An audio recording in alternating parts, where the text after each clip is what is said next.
After his family turned on him following his mother's death, and Yun walked away with nothing, he returned 12 years later to buy a cheap, haunted house and accidentally discovered a super powerful system that grants him incredible pleasure. While everyone else spends decades training, he uses his special points to instantly heal a dying girl and turns her into his strongest disciple. With only a month of basic training, the rookie stands before a huge crowd to humiliate the arrogant major who had just knocked out all the elite fighters in a single blow. The Sect system is actually called the name, and we've only just started. Our tale begins right in the thick of a family drama where everything is on the line. With his mother gone, the young hero screams in panic, begging the world to make sense of this terrible pain. A worried maid tries to hold back the devastated boy, but his father, who clearly forgot how to show any kindness, abruptly shuts it all down and snaps at everyone to stop making a scene and leave right away. Confused and appalled, our hero asks for answers, but his dad just says to keep this quiet and promises there will be no revenge. Yun's mind completely freezes at the news, and though he begs for an answer, his father insists it was all for a bigger reason and strictly bans any revenge. Our boy has had enough, staring his father down to ask how a man can claim to be human while ignoring his wife's death and rushing out, leaving Yun to finally see he's cut all ties with this poisonous family. He knows he is too weak for revenge now, so he promises to become so strong that no one will ever be able to ignore him. He has a secret plan to build his own group, gather loyal followers, and grow his power until he can finally destroy everyone connected to his mother's death, even those who stood by and did nothing. Though tears run down his face, his resolve stays as hard as stone, swearing that even if it takes decades, revenge will definitely happen. 12 years later, a scared man freezes beside a roaring fire, frantically screaming about a huge mistake and begging to reach the hero while promising anything just to save his life. Our hero, who just finished off a whole group of enemies and is now standing tall over them, quietly admits that there's one thing he really wants right now. The desperate man quickly agrees to give it up, but our hero flashes a scary grin and just asks for the man's life. Seeing that the talks are over, the thug goes crazy and screams at the MC to stop playing, but you just laugh and say if he won't give it up willingly, he'll have to take it by force. The enemy screams angry curses, warning that he will tear the hero apart. Bad luck for him because our kid is so fast he vanishes behind the screaming man, checks that the guy smells terrible, and then shoves him face first into the dirt. The guy scrambles back to his feet, lost in a feverish haze, and charges forward, screaming that he'll rip the MC's head off and give it to the Murim Alliance. Our hero didn't even flinch as he cut the man into pieces without breaking a sweat.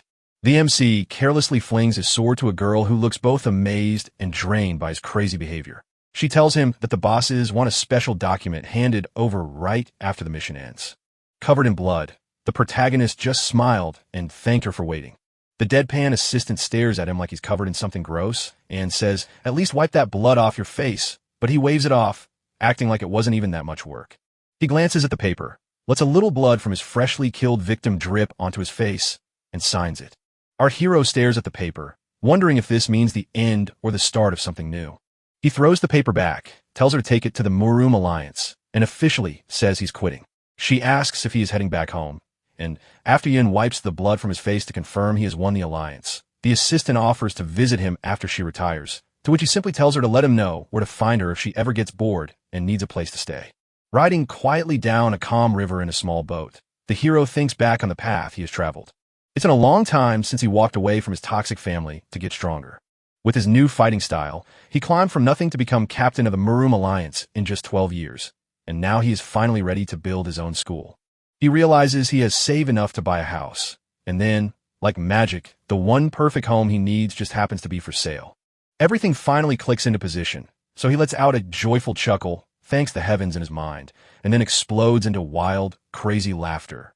The shivering ferryman rowing the boat looks super worried about his passenger's sudden outburst, muttering to himself and wondering if he picked up a crazy person. Our hero stops himself mid-sentence, apologizing for getting too carried away, and explains that he's heading out to sign a contract for a Sect estate, the dream he's chased for his whole life. The nervous boatman realizes he's carrying a young Sect leader, and a terrifying thought strikes him as he nervously asks if the lone home for sale in this area is the haunted one. The main character doesn't hear the warning and asks what the driver is mumbling, but the ferryman quickly changes his tune and wishes the driver a safe arrival. The boy smiles and thanks him, saying that signing the deal is the only thing left to do and wondering what could possibly go wrong. He reaches the estate and instantly knows things could go terribly wrong, since the place is such a heap of ugly, leaning buildings that it looks like it could fall over at any moment. The sweaty salesman cheerfully shouts about how spacious this glorified ruin is, but the protagonist isn't amused. He yanks the shady real estate agent by the collar, shouting that the man has lost his way and is running a scam, while the vendor frantically denies it, swearing he worked hard to find the place and begging the MC to just take a look. Our hero looks over the mess, scolding the owner for never fixing anything, while the salesman quickly changes the topic to show off the 45 rooms and 5 training grounds. Yin stops in his tracks, looking truly puzzled as he asks which sect once owned a place with 5 training grounds. The vendor shrugs, saying the estate is too old for him to know, but quickly adds that with a little work, setting up a sect here shouldn't be a problem. The MC admits it's technically true, but he's not done until he finds the real catch. The salesman praised our hero for getting straight to the point before dropping a terrifying truth bomb. Every single buyer mysteriously ended their subscription to life on the very first night, dying of heart failure with 0 external injuries. People naturally think the place is haunted, and neither the guards nor the priests have been able to fix it. Our boy stares deadpan at the sweating salesman, who weakly insists the deadly trap is only 5 silver certificates because it's such a steal compared to the real market price. The hero digs through the rumors, strange deaths, and huge discount before bursting into laughter at the vendor, telling him to have just started with a low price. The salesman looks like he's about to cry from relief as he hands over the deed and praises the MC, saying this is exactly what he expected from a former captain of the Heaven-Piercing Division, the legendary unit famous for catching demons. As soon as our hero grabs the deed, a system window flashes before him to confirm the transfer, sending Yun's body shivering with cold. The salesman asks what's wrong, but the protagonist waves him off, eager to escape with his life. The vendor declares his work done and tells the hero to find him alive tomorrow morning if he makes it. Our boy agrees with ease. The salesman bolts away, and left alone, the protagonist goes wild with joy, shouting about his new home. Now he needs to find some students, but first, he must desperately tidy up the huge mess he just brought home. He spends the evening gleefully fighting through huge piles of dust. He finally realizes he only needs to sweep the big hall to wrap it all up. He flings the big doors wide to finish, but freezes right in his tracks. Right in the center of the room, a strange sword waits. He guesses the last owner forgot it, thrilled that he found it, and could probably sell it for a lot of money. But when the MC pulls his sword out of its sheath, the whole room instantly turns into a glowing grid of light. Our boy looks around, totally lost. A system window suddenly pops up announcing that the examiner's goal is to build a sect, and after a thorough check, it declares him the top-ranked examiner ever.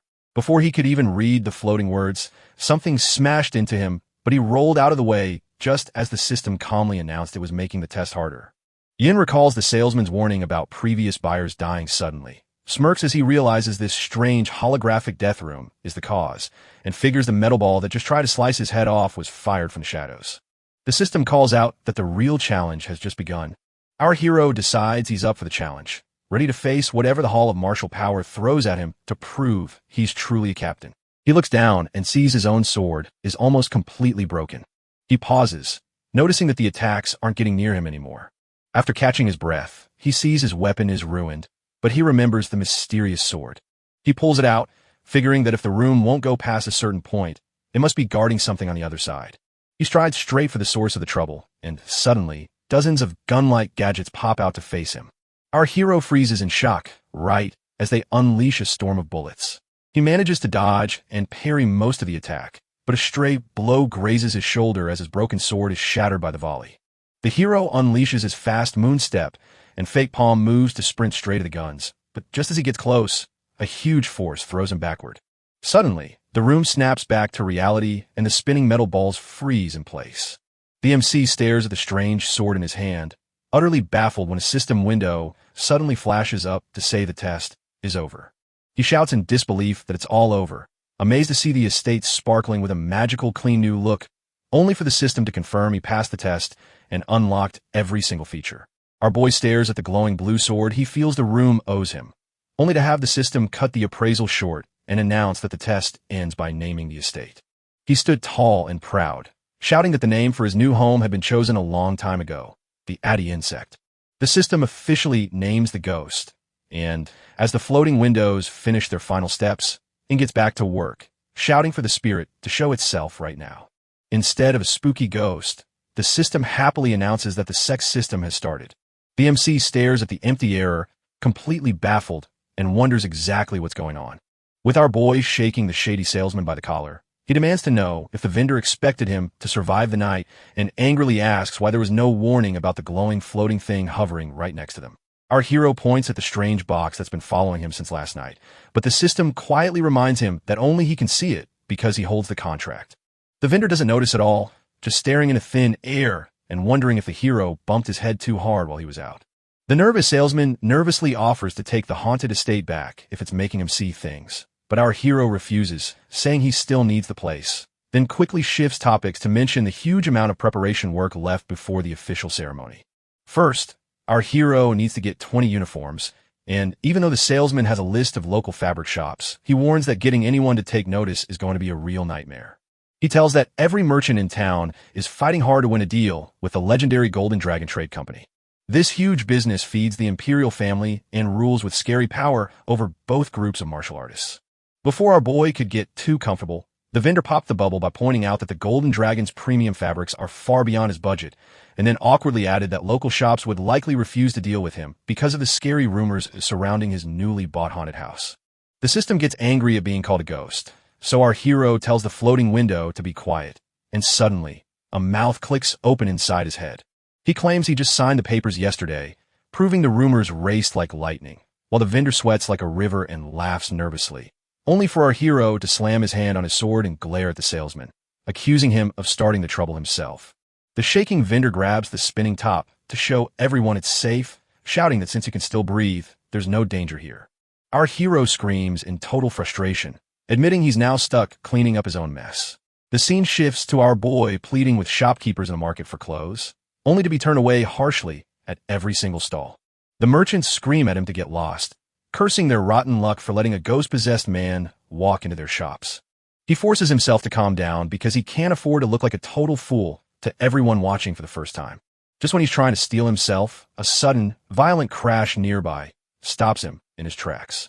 A nervous kid yells at a bunch of proud warriors, blaming them for taking his money to save his sister while doing nothing at all. An old man steps forward to defend the boy, shouting at the thugs for wearing the white sword Sect's robes while bullying a child.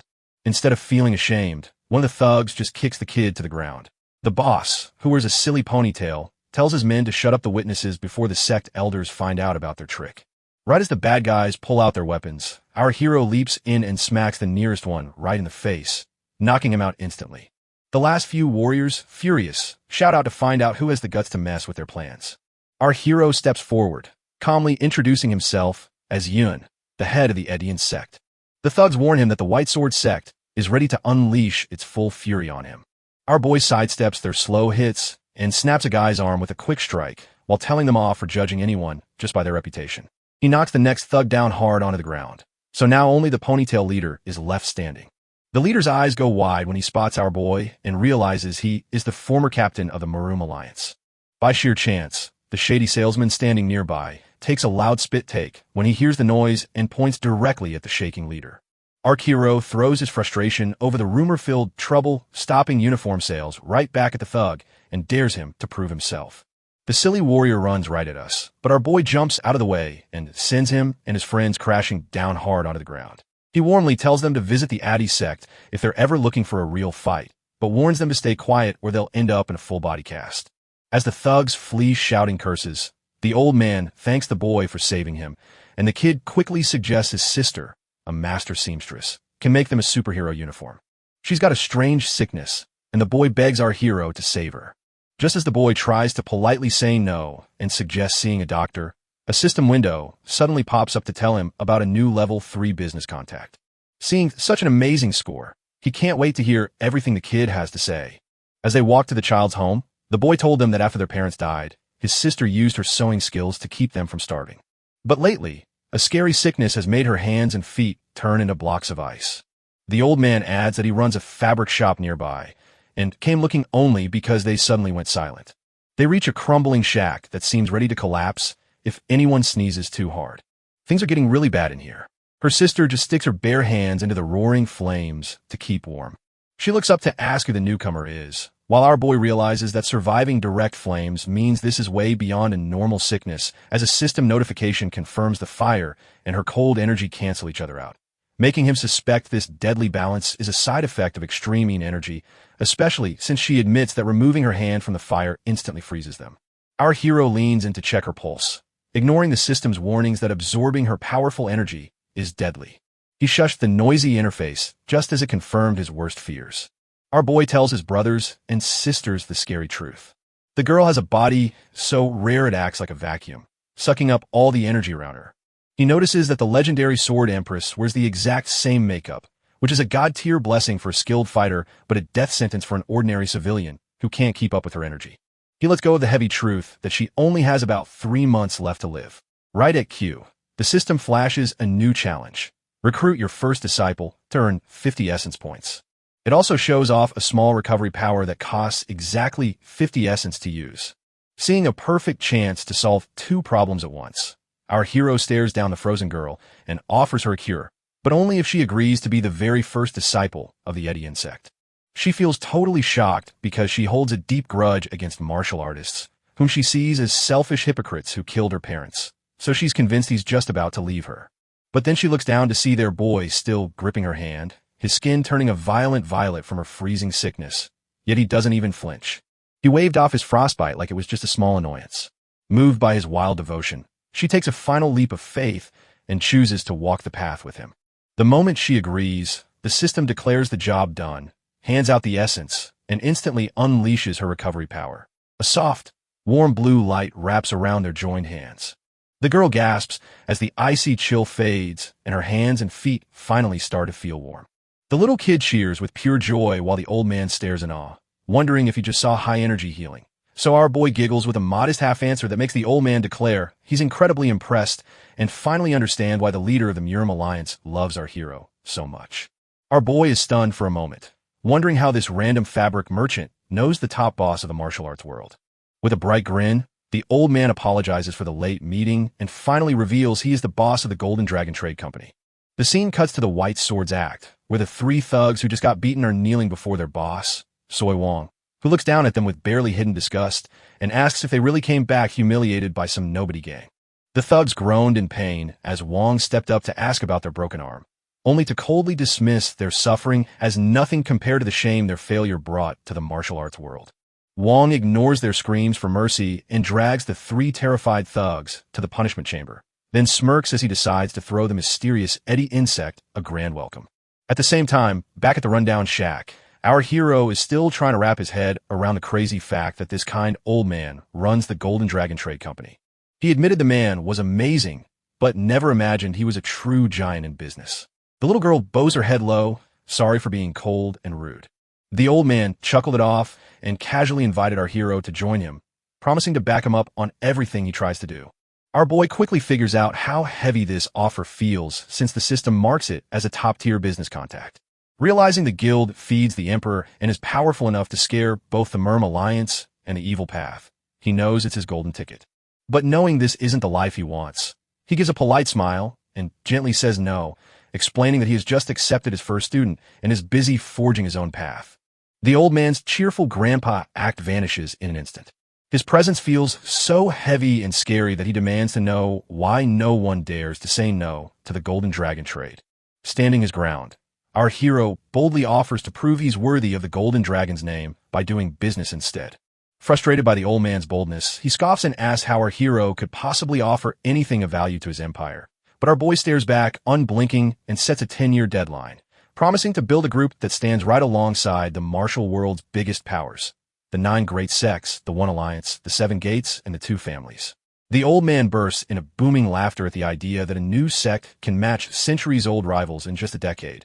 But our boy calmly corrects him to reveal that the real reward isn't even about the trade.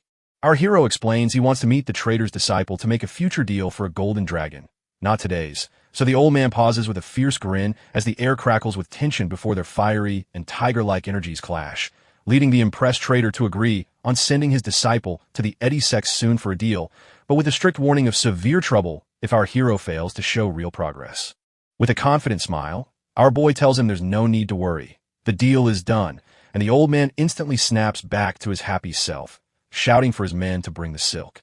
Out of nowhere, 10 expert guards and a fancy carriage appear outside, bowing low to their master as he points to a huge pile of fine cloth and tells our boy to take it as a gift and advance payment for his show, while our hero happily accepts and thinks to himself that every guard is a powerful master.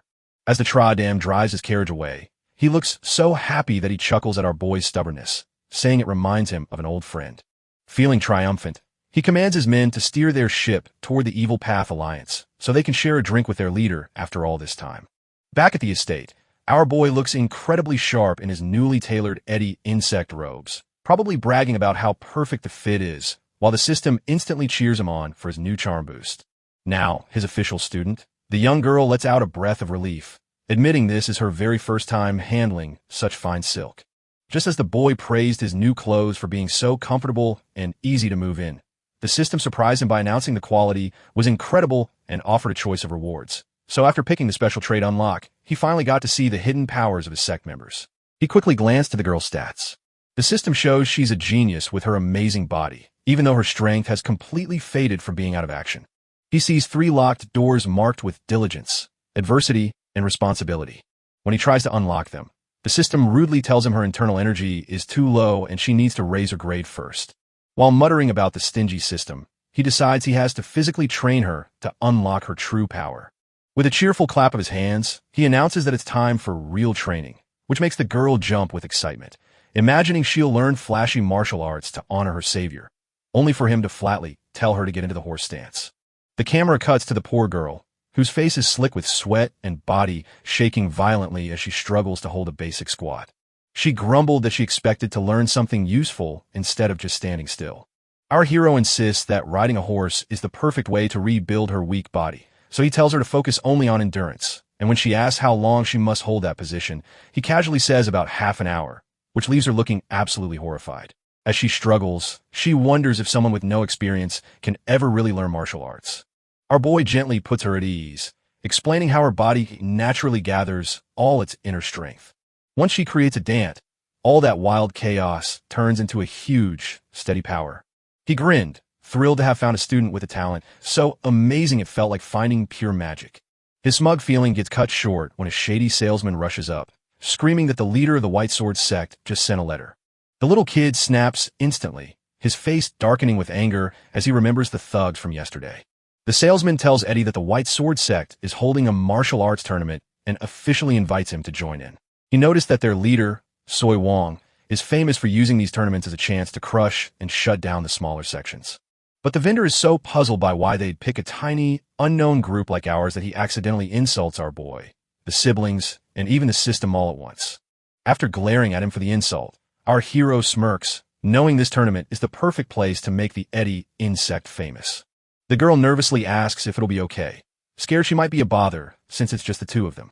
Our boy stares at her with a puzzled look, then drops a huge surprise by admitting he isn't even fighting back. He cheerfully tells her that, as the head disciple, she must go it completely alone, and after she nods firmly, her brain finally catches on, causing her to shriek in pure terror. Our girl is running on empty and totally drained from her daily training, complaining that while her strength is trash, even just holding a basic horse stance is pushing her limits. She hasn't even held a sword for an hour, only managing the simplest cuts a toddler could make. With less than 2 weeks left until the big tournament, she starts to doubt what her boss is really up to, and after recalling his cheerful, totally unbothered grin and telling her not to worry, she heads straight to his room to confront him. She expected to find him doing nothing, so she peeked past his door and was shocked to see him angrily sewing up her new martial arts uniform. He accidentally pricks his finger and groans that tailoring is way harder than it looks, while a system window ruthlessly mocks him for taking damage from the bleeding. He snaps at the glowing box to hush, knowing she's probably quitting her horse dance lessons right now, but he insists on finishing her outfit first so she'll feel amazing on her big day. Just as Q speaks, the system beeps to tell him her sense of duty is finally growing, leaving him totally stunned by the sudden change. Skip ahead to the day of the White Sword Sect's martial arts tournament. While 2 local disciples loudly gossip in the background about why their leader organized a huge tournament instead of just a friendly spar with the AD Sect, one can't help but wonder what they're so upset about. The other eagerly tells how the embarrassing rumors of their team getting beat up have already spread like wildfire. The boss is turning this huge event into a scary warning to show everyone what happens when you stand against him. Just like the lackey bragged about the fools choosing the wrong battle, our boy and girl walked right up to the registration desk with total confidence. Our girl signs her papers while the receptionist stares, totally hooked on her lively energy and wondering if the cult only hires people who look good. While another co-worker snickers at her slightly messy uniform. She just loves it and probably tells them the rough stitching makes it perfect for her. The tournament officially starts as the leader of the white sect steps into the spotlight. He puts on a fake friendly politician voice and claims the gathering is all about strengthening the bonds between orthodox factions and nurturing the young shoots of the future. To show how generous he is, he reveals that the grand prize is a rare little clarity pill. The crowd completely loses their minds. The system instantly marks the prize as a top-tier spiritual elixir from the Wong sect that massively boosts blood energy and jumpstarts the den. While the audience praises his incredible kindness and the white sect leader secretly scoffs at the foolish crowd, mentally promising to crush the Eddie sect so thoroughly they will never stand up again. At the Area 3 site, our girl is having a little panic attack. She looks at our boy, shaking with nerves as she wonders if she can really do this job with a resume made only of horse stances. He puts a steady hand on her shoulder and tells her to trust the trainer who shaped her, promising that she is now far stronger than ever before. She promises to give it her all, though her face shows she doesn't quite believe it will work. As our boy watches in awe at the terrifying power surging from her, she steps into the ring to face a stunning rival from the Blue Moon sect. Her opponent sneers at her, mocking her lack of practice and claiming she looks like she just picked up a sword yesterday. She admits she only started a month ago, but the arrogant man, happy with his easy win, tells her to attack with everything she has to learn a lesson. The referee yells go to start the game. Before anyone could react, our girl closed the gap and landed one crushing hit that blasted the guy straight out of the arena. The referee and the whole crowd stood with their jaws on the floor as the game ended with just one single hit. Our boy flashes a laughably confident grin, reminding her that he told her to trust him. As the referee calls her the winner, our boy secretly feels like the true champion. For the past 2 weeks, he hammered out one vital lesson for beginners, to strike with full force, never holding back out of fear. Unlike the usual new recruits, our girl just drops the absolute hammer. Feeling completely sure of himself, he decides to check out the rest of the competition. His eyes lock onto Jing Wang, a top white sword disciple who is cutting down his opponent without any trouble. The beaten fighter begs to stop, but Jing Gong keeps him down while the referee tries to pull him off. Our boy immediately spots the guy as a nasty trickster who relies on dirty moves, even when he has a huge skill advantage. Our girl bounces back with joy, proving that going all out works like magic after her easy win. But her party is ruined instantly when a terrifying, deadly feeling suddenly overwhelms her. She follows that spooky feeling right back to Jing Wang.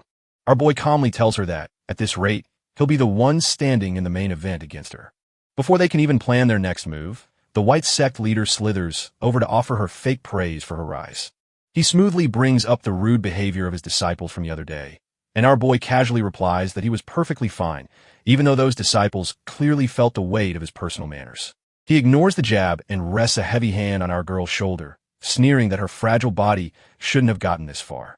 He boldly says she will surely lose to Jing Wang, and suggests she should join his group just in case. Our boy quickly slapped the man's hand away, joked about thanking him, and noted that those white sect disciples might actually be worth stealing. The leader twitches visibly, spins around, and commands his disciple Wang Pao to take them to their lodging with one final, nasty grin.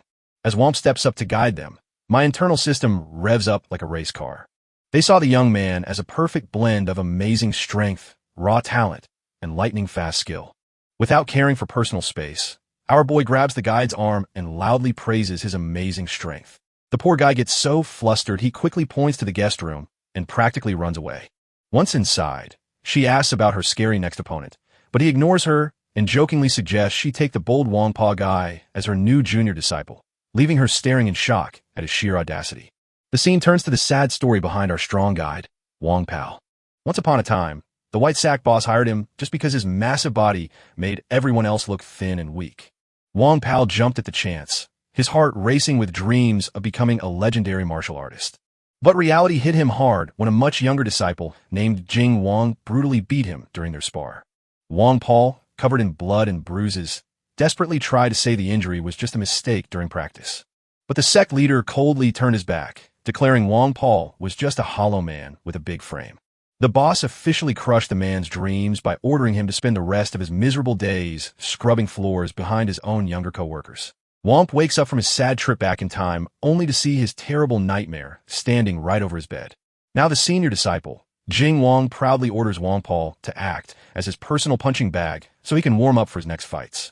The bulky guy tries to get out of it by saying he's sick, but Jing Wang cruelly points out that his huge body is the only reason anyone would hire him. Wang Paul, completely broken, sadly lets the abuse happen. Back at the tournament, our boy gives our girl a quick lesson on how to survive the semifinals.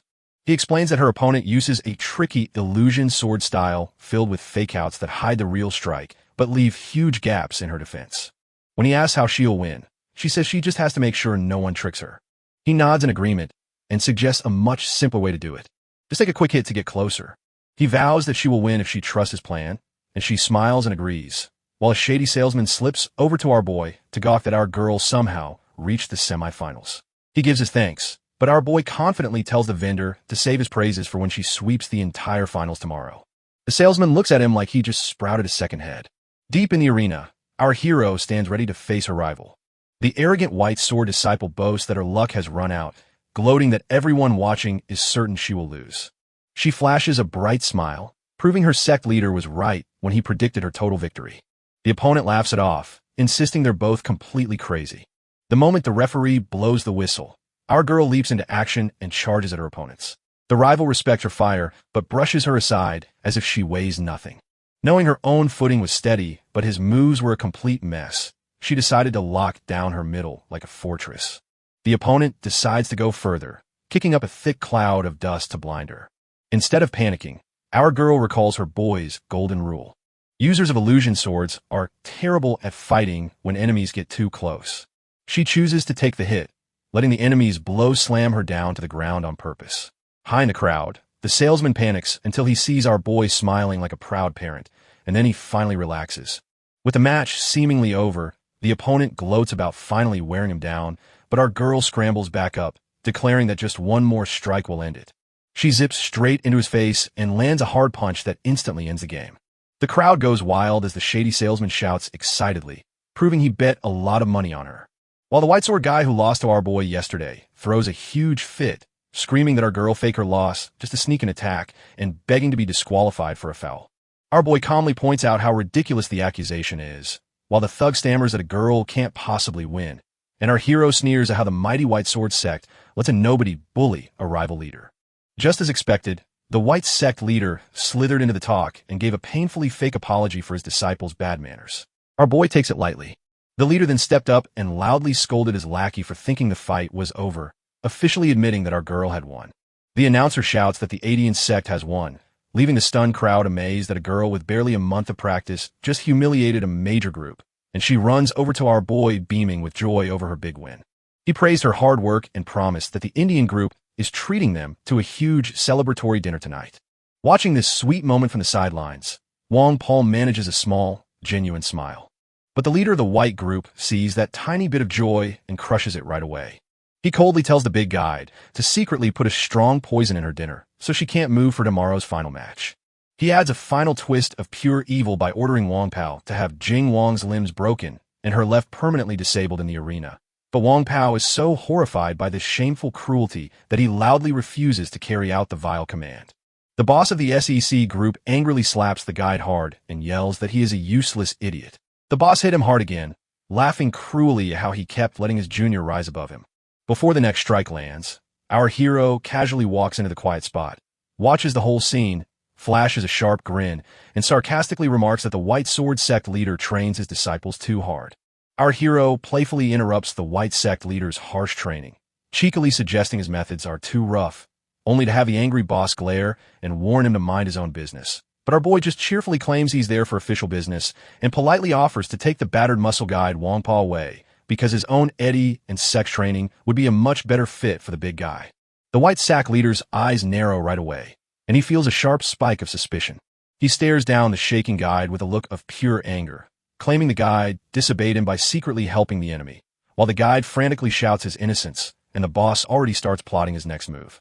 With a hungry smile, the rival boss dares us to a dangerous bet. No matter which group wins the tournament, they will steal one of our students, and he is eyeing our talented girl, saying her skills are being wasted in our small clan. Somewhere in the courtyard, our girl suddenly shivers with cold, completely unaware that she has just been gambled away. Our boy doesn't even blink, grinning wide as he takes the bet with total confidence. As a villain walks away to gloating, a panicked Wongpa begs our hero to stop taking the joke so far.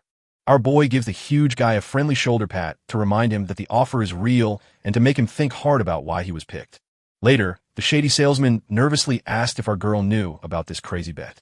Our boy just smiles, thinking it's a perfect deal to grab a new junior disciple, and leaving that poor guy to rot in the White Sword Sect would be a total tragedy. He turns to our girl and promises not to push her, but gently asks if she really thinks she can make this happen. She admits the chances are just like flipping a coin. But our hero tells her not to worry, because he trusts her completely. Moved by his unwavering faith, she smiles with fresh strength, causing the system to declare that her responsibility trait has finally grown, while the White Sack leader gives his star student, Jing Wang, a serious pep talk, ordering them to stop the public shame immediately. Jing Wang grins with confidence, vowing to win easily. But later, as the proud young man walks by, the quiet guide gently warns him to watch out. Jing Wang just scoffs with arrogance, vowing to avoid his peers' careless mistakes and plans to completely break Eddie's lucky streak with sex. The big moment has arrived, and the referee brings the two fighters to the middle of the ring. Jing Wang gets ready to fight, mockingly telling our girl she's been lucky to last this long, but that her luck has finally run out. She remains cool, tossing back that only time will tell who wins.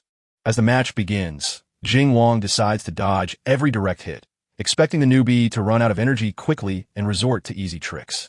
Badly on her part, he totally missed the memo about her incredibly powerful EM body. Recalling her boy's words about her boundless inner strength, she charges forward with a fierce attack. Jing Wang barely dodges the blow, takes a heavy hit to her side, and gets shoved backward.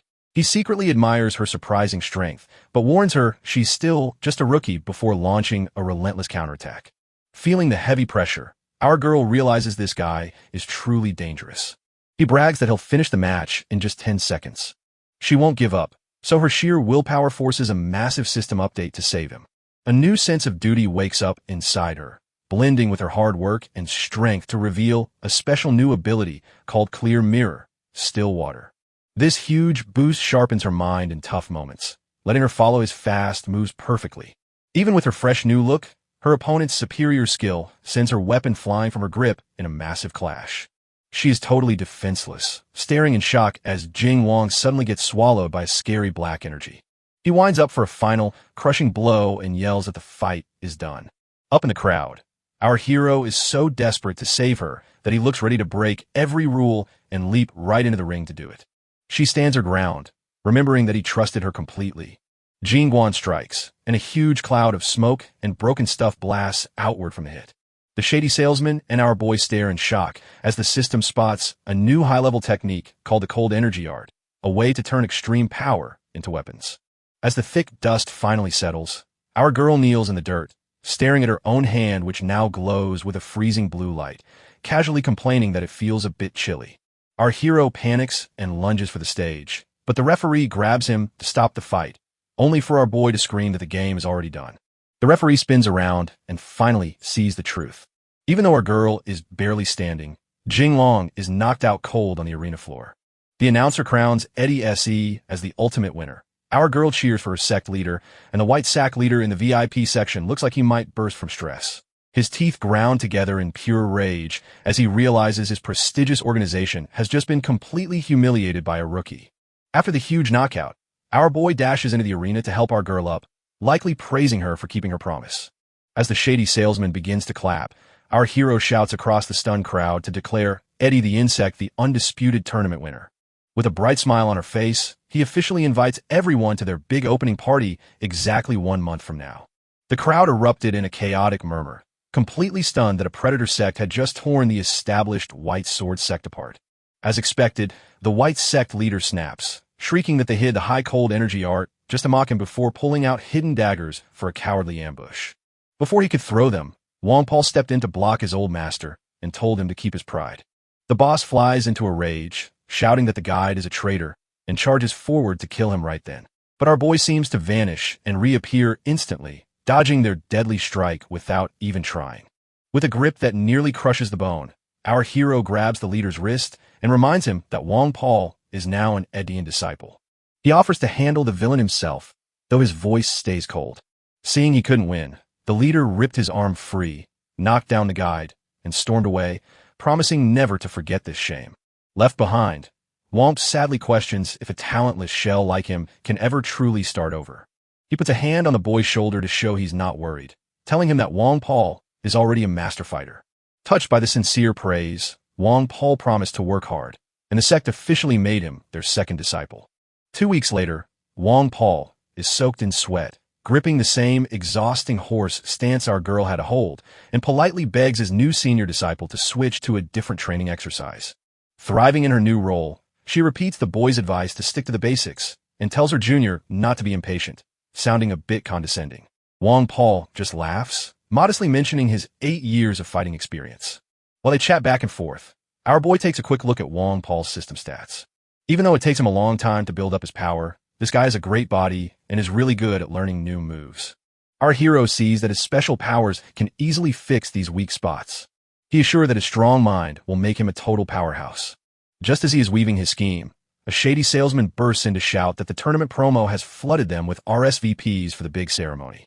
But there's a huge catch. He hands over an official order from the Murim Alliance demanding our hero take a plagiarism test on his basic martial arts, a request made by his toxic back family bloodline.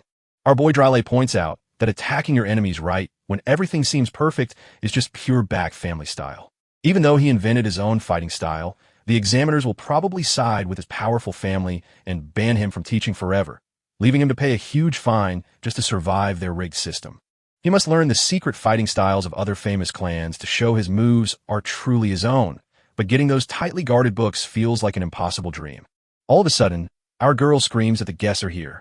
Our boy walks over and spots 2 familiar faces relaxing around the estate. A bald man in green and a girl in orange, both once part of his sky-piercing squad. The green-cloaked guy jokes about calling the Eddie Sect leader to punish his former captain for buying such a terrible place, while the girl in orange sharply warns him not to touch anything before he gets killed. He stares at his old teammates while a bright, plotting grin spread across his face. He sees that their sudden arrival could be the miracle needed to fix this whole mess. While the trade master weighs the situation at Golden Dragon Trade Company headquarters, a worried subordinate fears the Murim Alliance will join the Beck family because of their close political ties and asks if they should pull out their money entirely to avoid the mess. The old trade master just smirks and orders his man to write a letter, daring the Beck family to use the Murim Alliance against our boy, while he pulls the unorthodox Evil Path Alliance right into the chaos to even the score. The scene changes to a scary family meeting at our hero's home, where things feel very tense. The head of the Beck family is angrily asking why anyone would bother starting a formal plagiarism hunt against a sect that hasn't even opened its doors yet, calling it a pointless act of provocation. The ice-cold family head calmly sips his tea, while Vince, the outside leader, complains that the current heir has no talent or interest in martial arts, while his talented daughter is far too hasty. The family head waves off worries about gender since girls can inherit just fine, but the outside leader is stuck in the past and won't let it go. He screams in anger, asking why the family leader ever allowed our talented, smart, and kind boy to leave. The leader outside wants to use this test to slam home that our boy still belongs to the Beck family, trying to drag him back in. The old man calmly puts his tea down, coldly reminding his estranged son that life makes you strong and that he will always be controlled by the family. The outside boss flashes a wicked grin, sure that he'll pull our hero right back home. Skip ahead to the big day when Eddie and his partner finally tie the knot. Outside the gates, the Murim Alliance's military advisor sneaks up to calm the outside leader's fears by pointing out that no sect has ever passed a basic martial arts test, so the outside leader confidently agrees, driven only by his desperate need to get back his lost prodigy. He sighs inside, wishing our boy had stayed to become the greatest swordmaster of his time. He says out loud that his family is in desperate need of his return. All at once, a huge gong boom shook the whole courtyard. The gates burst open as our boy makes a ridiculously dramatic entrance. He jumps high into the sky and drives his huge sect flag straight into the dirt, creating a dramatic gust of wind that hits the crowd hard. His machine screams that his heart is racing from fear, but he calmly tells the floating window to hush. With a dazzling smile that looked like $1,000,000, he welcomes the huge crowd and officially introduces himself as the leader of the Edian sects. Instead of giving a normal opening speech, he totally ruins the event. He faces the obvious elephant in the room and casually tells the whole crowd that his new sect has officially stolen the Beck family's martial arts. The crowd goes wild while the shady salesman nearly faints, confused why our hero is admitting to a crime right at his own launch party. High above in the VIP seat, the Golden Dragon mascot grins widely, laughing at the thrilling show. While the Murim advisor thinks our boy is giving up, the Beck leader sees right through it and knows a huge plan is already in motion. Our hero flashes a knowing smile and invites the Murim Alliance exam team to walk onto the stage. As the advisor and the foreign leader step forward, the crowd gasps at the sight of the Beck family's famous crescent moon sword, and the stranger growls, wondering what trick our boy has just pulled. Our hero calmly tells everyone he's just here to take the public plagiarism test right now. The officials were shocked and stuttered, insisting that the exams are completely private business. But stuck before a huge crowd of tiny sexes, the Murim advisor knows he must put on a show to prove the alliance is fair, so he sighs and agrees to go through with it as the demonstration begins. Our boy paints a perfect, glowing picture on his skin that shows how heaven, earth, and people are all connected. The Murim advisor leaps right in, shouting that it's a clear copy of the Beck family's moves. The leader on the outside secretly nods, insisting that the theft is crystal clear. Just as the trap snaps shut, our boy flips the script with a smug grin and drops a bombshell. His technique actually steals from the Namong family's martial arts. The whole crowd gasps in shock as our hero cheerfully admits that his 23 martial arts moves were actually copied from many famous schools. Murim's advisor shouts that the claim is completely ridiculous and asks how they can check such a crazy story without leaders from those groups right there to judge it. Right on cue, two hands shoot up from the crowd. The boy's old teammates step forward, a bald man in green for the Nam family and a girl in orange for the Wong sect.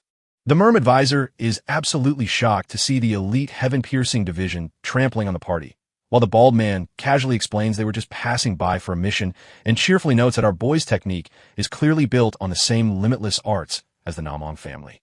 The girl in orange joins the conversation, saying the Wong sect agrees with them too. To make things worse, she pulls out a huge pile of letters from other big clubs saying our boy's tricks are just copying theirs. Then she drops the ultimate logical trap by innocently asking if the Beck family's basic martial arts are just stolen from all those other famous styles. The Beck external leader frantically flips through the papers, screaming that the logic makes no sense at all. The bald man in green looks totally grossed out as he challenges the Murim advisor to admit that their own exam standards are broken and unfair. With his legal escape route crushed before the whole martial arts world, the outer boss flings the signed papers down, his face twisted in rage as he screams our hero's name in fury after his perfect plan finally backfired. The Murim vice military advisor practically stammers and sweats as he asks how our boy managed to share secret fighting moves with everyone. Clearly fearing the hero just gave away the most important secrets to all the major groups. With a shark-like grin, our boy seals the move, sending the ball into Beck territory while his mind already maps out the trap. When the Beck family finally admits the plagiarism, their ancient martial arts will be tied up in 23 legal messes, and he wonders if their cruel clan will really dare to take such a huge gamble. The Beck external leader, who turns out to be our boy's furious uncle, snarls and slashes with his crescent moon sword, but our boy blocks the blow with ease while waving off his worried students by insisting this is a private fight. Pushing back, the uncle tells our hero that he carries the Beck family name and is the one meant to lead them into the future. He shouts in anger, asking if our boy can't finally let go of the things he still holds on to. With equal strength, our hero shoves his uncle away and fires back that the old man is the one stuck in the past, daring him to admit that he still holds a grudge against the family for failing to avenge his murdered mother. For just a moment, the uncle softens and admits he can see how our boy might think they're pathetic for failing to protect her. But duty steps in, and he angrily vows to bring down our boy if he tries to ruin the Beck family. The uncle tries to strike again, but the blow is easily turned aside, leaving him stumbling to his knees. Standing over him, our hero calmly tells the desperate uncle that he has finally let go of his anger and no longer plans to hide his bloodline. Our boy answers with pride, saying that as a sect leader, he must become entirely on his own, turning into a completely different person from the child who left 15 years ago. The uncle dares him, wondering just how long a tiny group can survive the main family's crushing weight. Our hero didn't even blink, declaring he was ready to take them on right then and there. The uncle freezes in shock, remembering how young Yun once deflected his attack. Back in the present moment, he stays quiet. Our boy knelt before him to officially declare that the Eddie and SEC leader's martial arts are nothing but a copy. He whispers to his uncle, asking him to wait just a little longer and promising to show him everything one day. Hearing that quiet determination, the uncle finally smiles. Standing up, he turns to the murmur advisor and solemnly swears by his name and crescent moon sword that the Eddie sect never stole the Beck family's fighting arts. As the uncle walks away, our eyes catch a smirking woman in the crowd hiding under a heavy robe who admits she was ready to help the boy if he'd struggled, but agrees the old man was right to stay calm. She hushes her friend, who turns out to be the scary head of the evil group. He casually mentions that the whole Eddie estate acts like a divine weapon that sucks up all the strange artifacts. Amazed by the boy, the strange leader melts away into the shadows. The girl with bright blonde hair and green eyes is the much-anticipated student of the Golden Dragon trade. She gazes at our boy with great interest and says he is her very first business partner. 3 days later, our girl has completely lost her mind. Even though the big opening ceremony was a huge deal, no new disciples have turned up. She slumps down in defeat while Wang Paul sweeps the courtyard with a nervous twitch. Our boy acts icy and tells her to stay calm, mocking the idea that a sect leader would care about such a small thing, but his disguise is a lie because his system window frantically screams that his heart is racing, and he's squeezing his brush so hard it snaps in two, while she tries to help by pointing out that they need either a huge reputation or years of trust to recruit anyone. She suggests he should go out and sell his goods like a merchant, but Wang Paul is horrified and points to his large, scary body to show that he would never do that. Our boy shakes off the idea, pulls out a sealed letter, and tells Wang to take it to the top trading company, casually adding that this is his foolproof plan to get new disciples. This letter is the official request to open a training school for the Murim Alliance. Meanwhile, at the Murim Alliance headquarters, the second military advisor is wringing his hands in pain after being buried under a mountain of rejection letters from the Muryong Hall disciples who won't take his training. A lower-ranking disciple reveals that the graduation contest is the real reason the students feel the training is unfair. The advisor noted that the system sorts disciples into the Mujang Hall for noble families and the Murian Hall for those with no background. Although these disciples are normally just like everyone else, this specific group of Mujin followers is so incredibly strong that they have completely crushed the Murian Hall for 3 years in a row. The subordinate adds that even the Murian Hall master is now backing the boycott just to save face.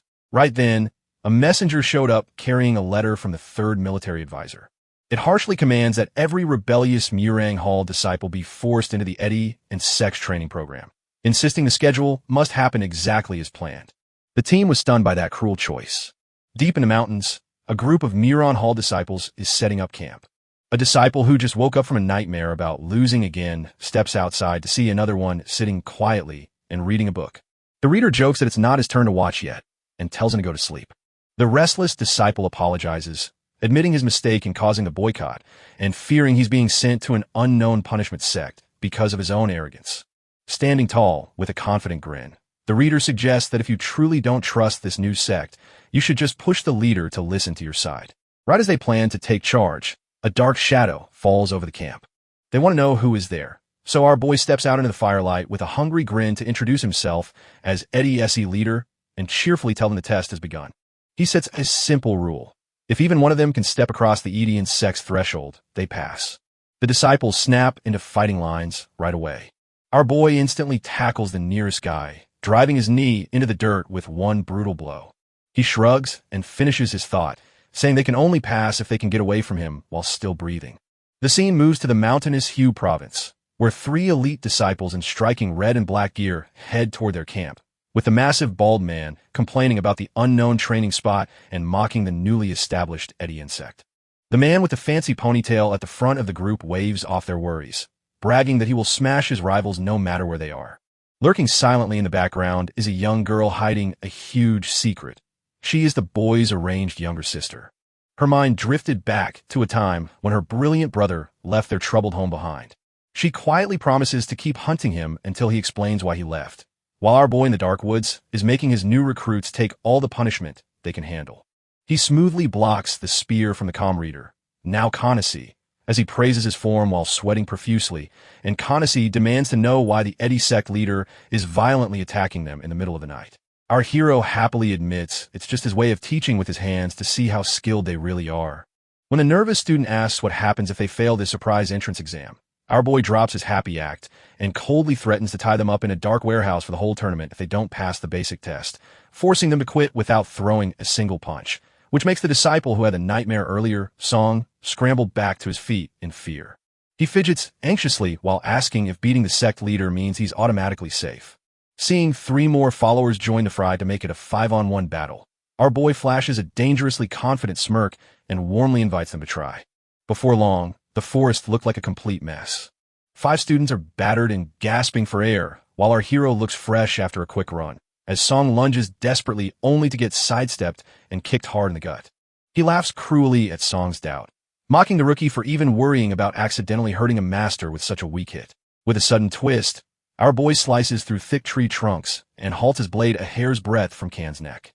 In his mind, he cheers for Tsin's sharp fighting instincts, but lovely scolds the whole team for acting too stiff and throwing away their big number advantage.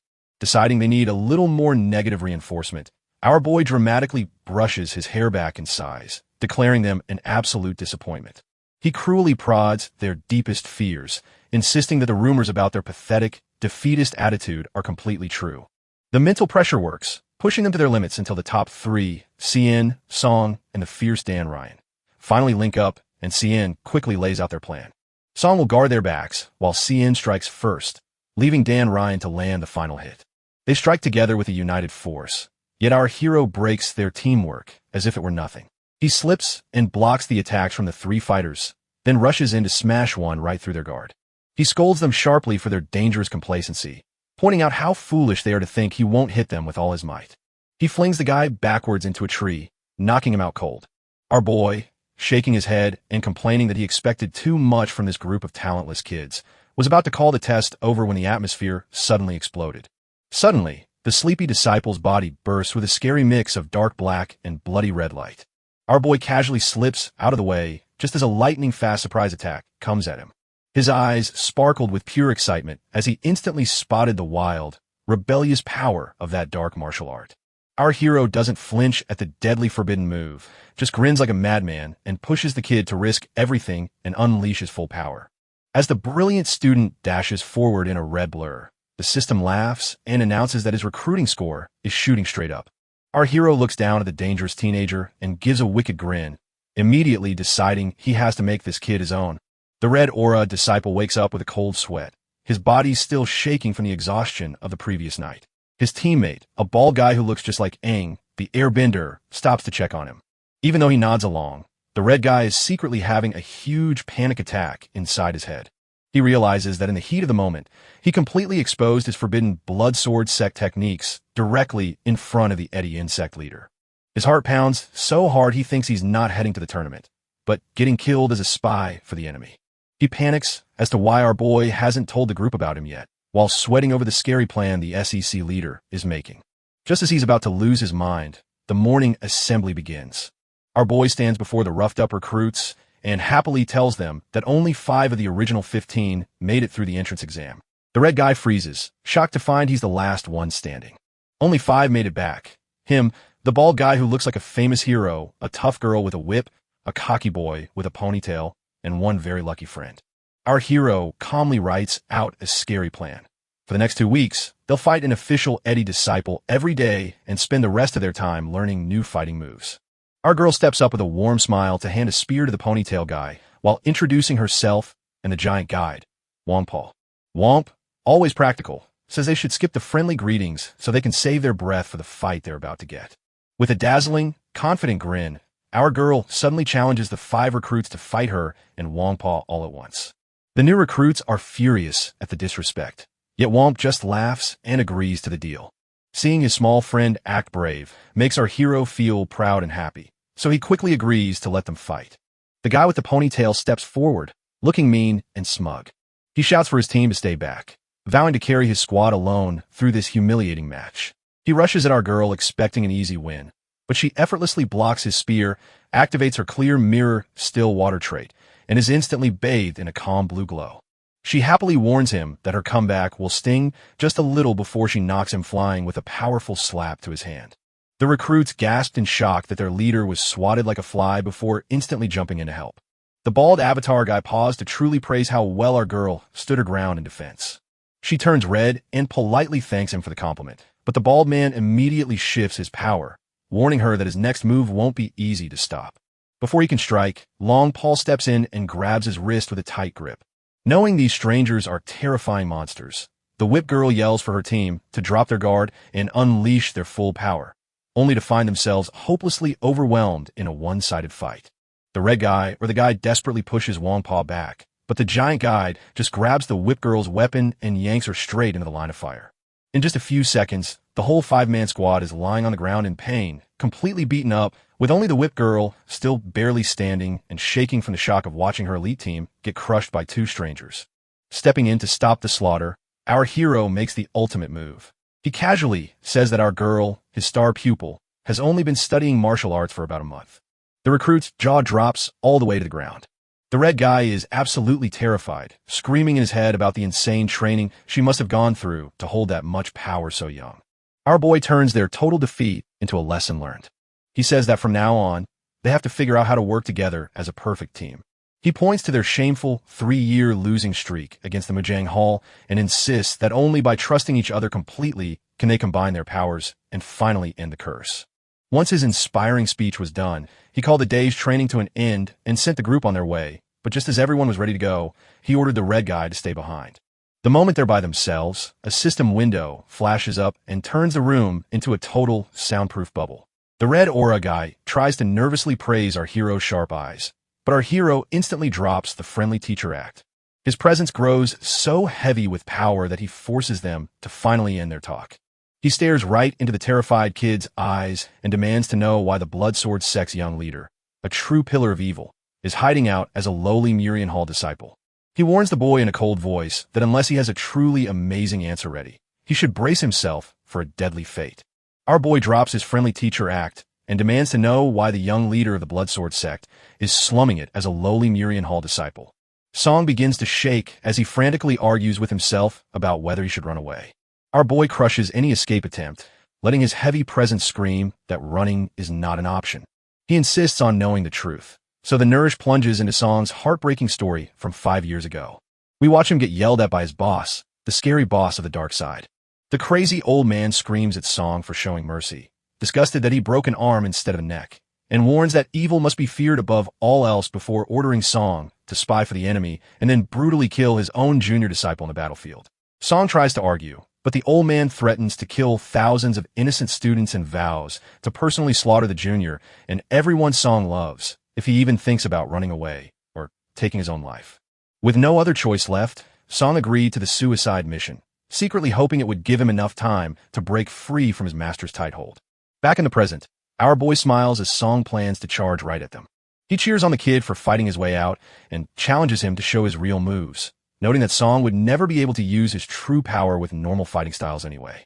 He promises that if Song taps into his full evil power, the upcoming tournament against the Mujang Hall will be an absolute breeze. Song realizes this is completely different from the entrance exam, so he panics for his life and goes all out to attack. Our hero easily blocks the attack, casually noting that Song is deadly with his dark magic, but then drops a truth bomb. Song's heart simply can't accept evil.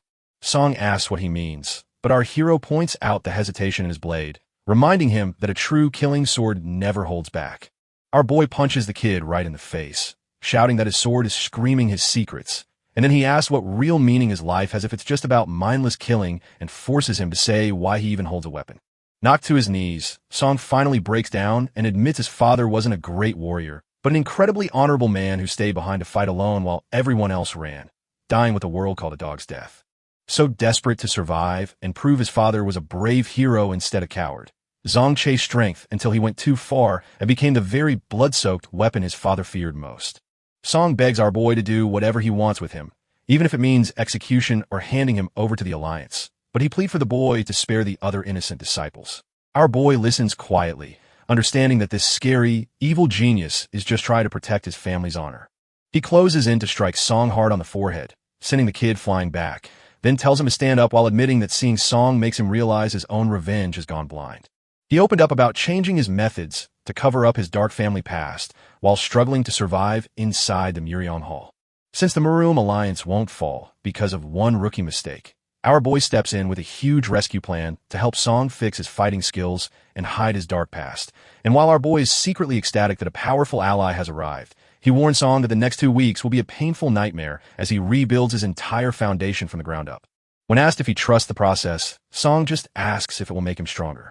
Our little guy promises he'll do it with confidence. The scene moves to the headquarters of the Murim Alliance. While the lower ranks brag about the amazing new training kits, the legendary sword Saint sits on his throne, ignoring all the noise to drop a huge surprise on everyone. He reveals that the Evil Path Alliance's leader just made a huge bet, putting all his money on the underdog Murian Hall to win the tournament.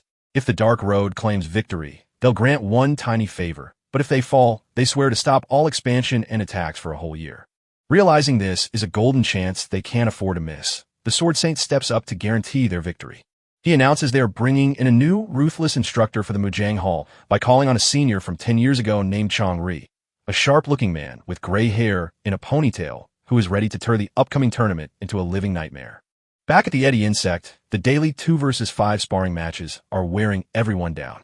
Our girl practically gives up, telling the giant guide that battling the recruits every day is totally draining.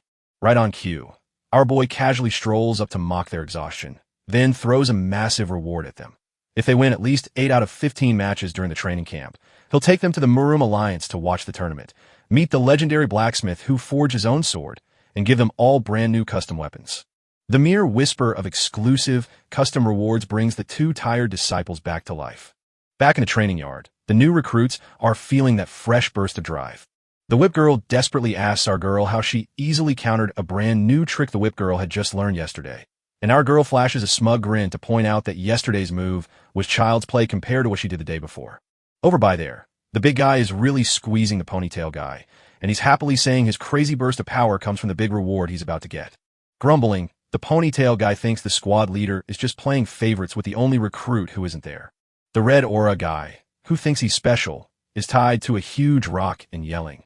But our hero ignores him, slams a glowing seal on the stone, and zaps him with electricity while cheerfully explaining that this is a special chain meant to lock up evil demons without hurting them, which will squeeze his body tight if he tries to move or use his dark powers.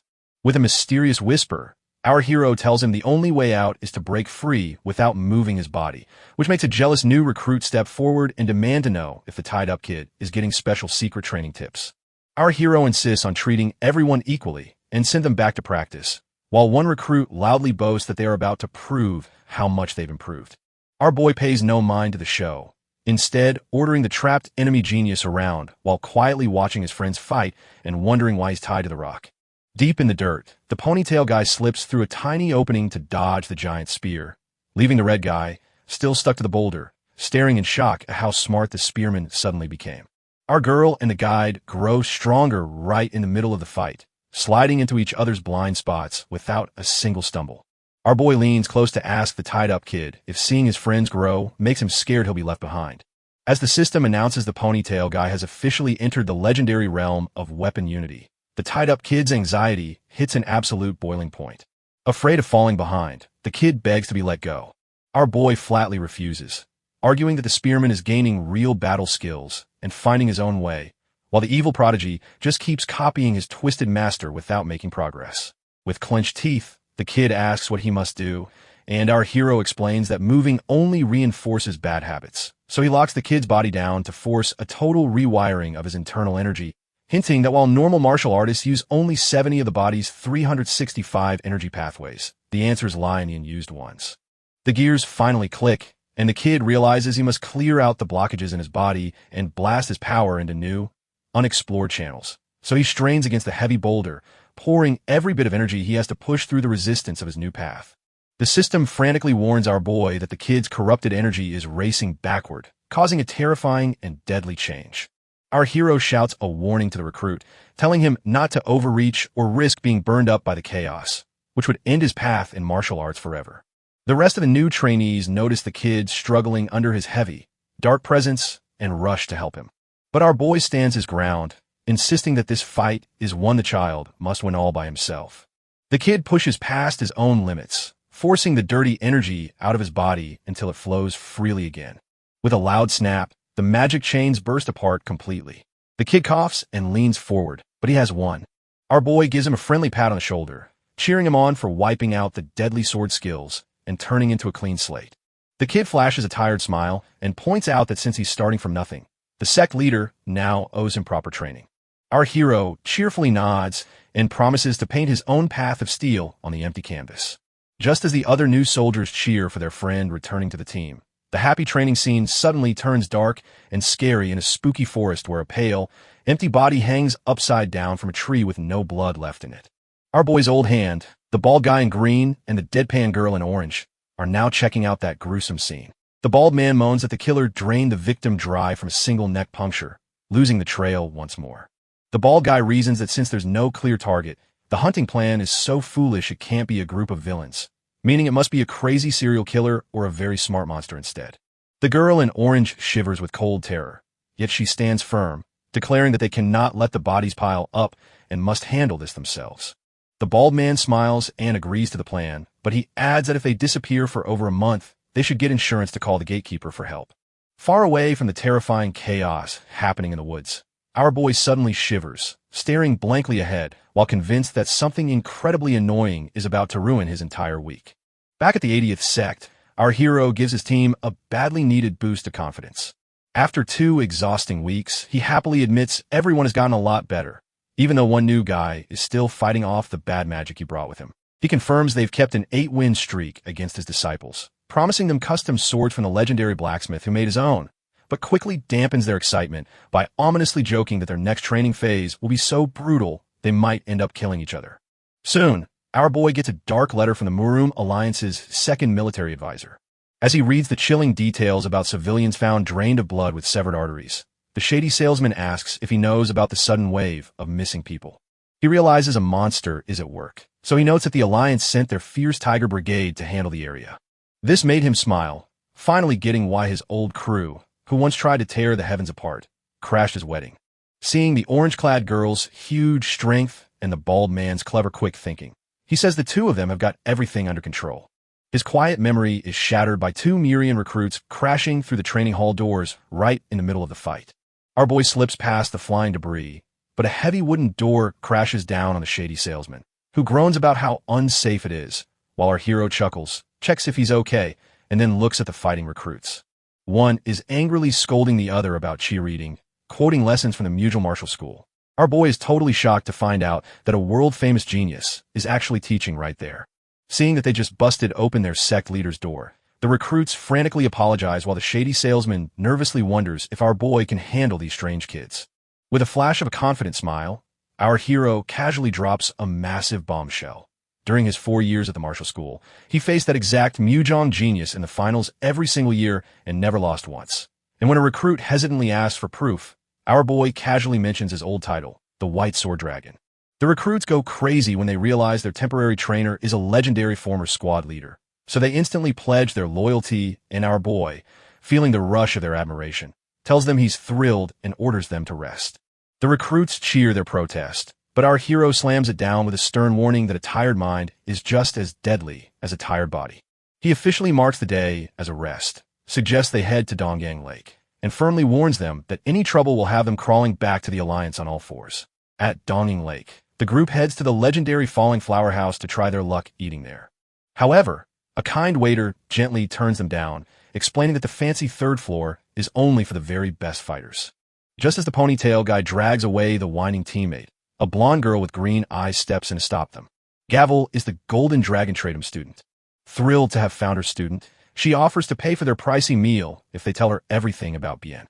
Thinking of her master, she calls our boy an interesting man and says she opened a local tailor shop to build her own reputation so she could meet our hero as an equal.